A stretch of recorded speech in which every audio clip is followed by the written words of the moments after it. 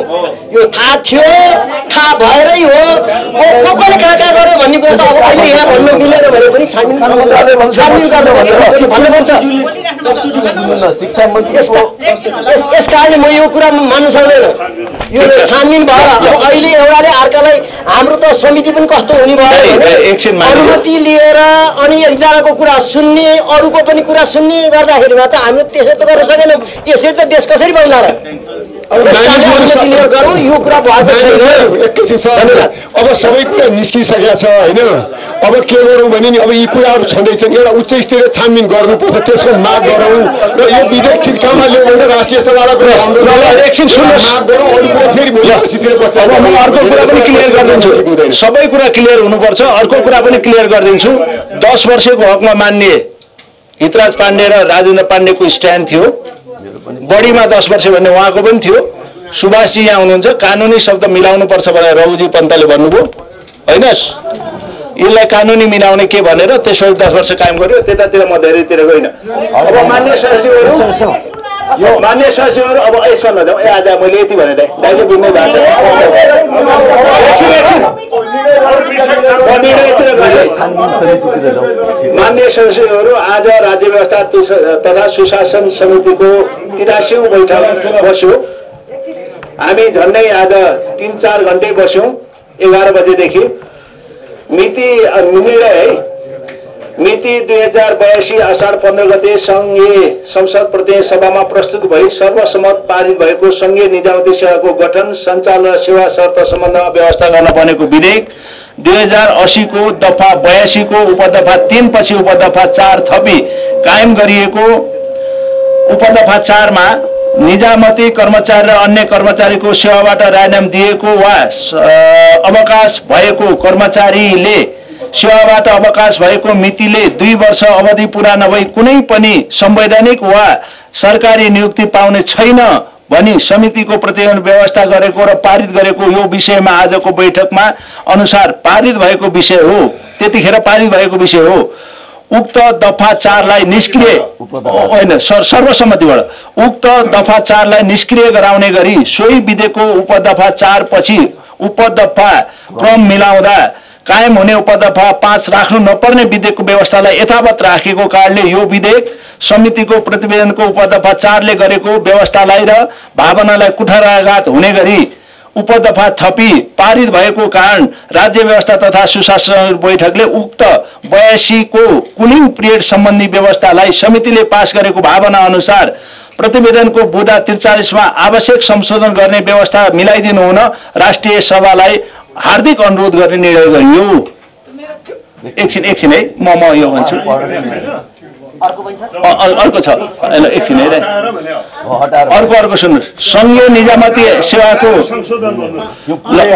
त्यो हटाइयो र संशोधन हटाएर संशोधन। संघीय निजामती सेवाको गठन सञ्चालन र सेवा शर्त सम्बन्धमा व्यवस्था गर्न बनेको विधेयक 2080 को दफा 82 मा निजामती कर्मचारी र अन्य सरकारी सेवाबाट राजीनामा दिएको वा अवकाश भएको कर्मचारीले सेवाबाट अवकाश पाएको मितिले 2 वर्ष अवधि पूरा नभई कुनै पनि संवैधानिक वा सरकारी नियुक्ति पाउने छैन भन्ने विषयलाई समितिबाट विधेयकको प्रतिवेदन तयार पार्दा निष्क्रिय गर्ने गराउने गरी समितिको सचिवालय, संघीय मामिला तथा सामान्य प्रशासन मन्त्रालय र कानून मन्त्रालयका प्रतिनिधिले भाषा लेख्ने काममा भएको कार्य कानून निर्माणको हिसाबले षड्यन्त्रपूर्ण दुर्भाग्य देखिएको हुँदा उक्त कार्यमा को व्यक्ति को कति गल्ती र अपराध हो त्यसमा उच्च स्तरीय संसदीय छानबिन समिति गर्न राज्य व्यवस्था समिति व्यवस्था मिलाउन सङ्घीय संसदका सभामुखज्यूलाई अनुरोध गर्ने निर्णय गरियो। सभामुखज्यूलाई अनुरोध गरियो। मान्यज्यू केही कुरा राख्ने अनुमति मैले पाऊँ हजुर? मैले एउटा सुझाव राख्छु, त्यसपछि गरौँ। सर म सुझाव राखौँ, ठिक छ? यसमा सुझाव मैले एउटा यो यसको दफा 2 मा मेरो सुझाव छ है। एकैछिन है, 2 मा, 1 मा धेरै छैन। 2 मा के छ भने सङ्घीय निजामती सेवाको गठन, सञ्चालन र सेवा शर्तका सम्बन्धमा व्यवस्था गर्न बनेको विधेयक 2080 को दफा 82 मा निजामती कर्मचारी वा अन्य सरकारी सेवाबाट राजीनामा दिएको वा अवकाश भएको कर्मचारीले सेवाबाट अवकाश भएको मितिले 2 वर्ष अवधि पूरा नभई कुनै पनि संवैधानिक वा सरकारी पदमा नियुक्ति पाउने छैन।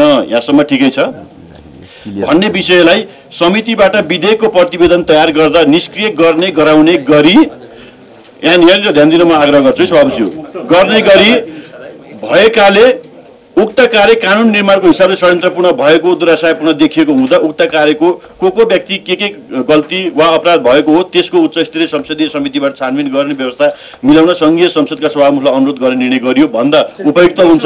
किनभने हामीले यो मन्त्रालय यसो त्यसो भनेर हामीले अहिले मिल्दैन। ल त्यही तपाईँकै शब्द, ल उहाँको शब्दलाई गरिदियो है त।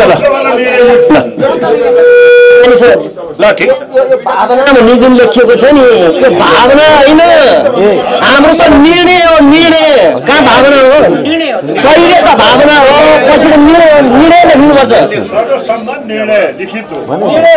यो आजको यो सर्वसम्मत निर्णय भएको जानकारी गराइदिन्छु। उपस्थित भएकोमा माननीय सञ्चार मन्त्री र सम्पूर्ण मुख्य सचिवहरूलाई पनि धन्यवाद र सचिवज्यूहरूलाई पनि धन्यवाद दिन चाहन्छु। अघि नै मैले भने तपाईँहरूलाई बोलाउनुको कारण पनि थियो, तपाईँहरू पनि लबिङ गर्दै हिँड्नु भएको थियो। यसमा तपाईँहरूलाई पनि त्यसैले समितिको के राय रहेछ र बाहिर के भन्ने बुझाउनु पनि थियो, त्यसैले तपाईँहरू पनि आइदिनु। धन्यवाद। फेरि पाउनुहुन्छ मन्त्रीलाई बोलाएर हामी गर्छौँ।